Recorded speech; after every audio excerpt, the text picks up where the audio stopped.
مشترک لکه د یو روح او بدن یو. موږ د پکتیا ولایت لپاره د هیلت نیټ ټي پی او مؤسسې سره یو تړون تفاهمنامه لاسلیک کړې ده. تقریبا د هغې ارزښت د 10,349,999 ډالره تقریبا ارزښت دی د هغې.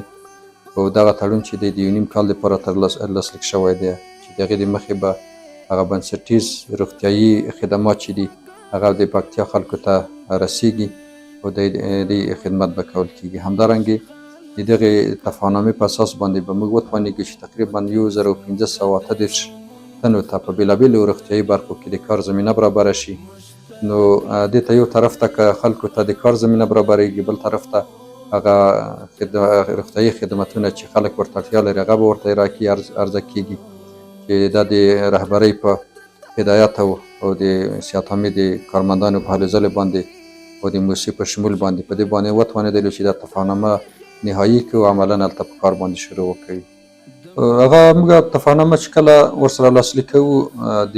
موسسې مسؤلیتونه او د صحتعامې مسؤلیتونه، مکلفیتونه، د دواړه طرفونه حقوق چې دغه په ډېر واضح شکل باندې لیکل شوي وي چې په هغو کې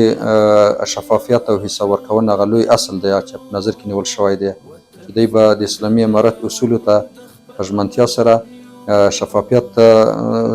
باندې کار کوي او حساب ورکونې ته به آماده اوسېږي چې دغه د دې تعهد دی انشاءالله په دې باندې به عمل کوي. دغه لکه څنګه چې تاسو معلومه ده د اسلامي امارت پالیسي د ټولو دنیاوالو او نړیوالو سره د خواخوږۍ او د همدردۍ او د انسان دوستۍ او د بشر دوستۍ تعهد یې کړی دی او د خپل وطن دپاره ژمن دي چې په کوم شکل باندې کېدلی شي د خلکو خدمات وشي، هغه کړنې او هغه خدمات او هغه مالي تمویل او فنډ چې افغانستان ته راځي د افغانانو هغه ملي او اسلامي او کلتوري اصولو ته پکې درناوی شوی وي، هغو ته ژمن دی او صحتعامې الحمدلله په دې برخه کې لویې لاسته راوړنې لري او ډېر کار یې کړی دی چې تاسو په جریان کې یو د هغې نه همدغه د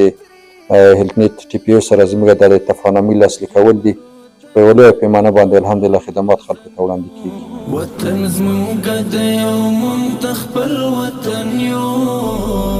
مشترک لکه د یو روح او بدن یو. وطن زموږ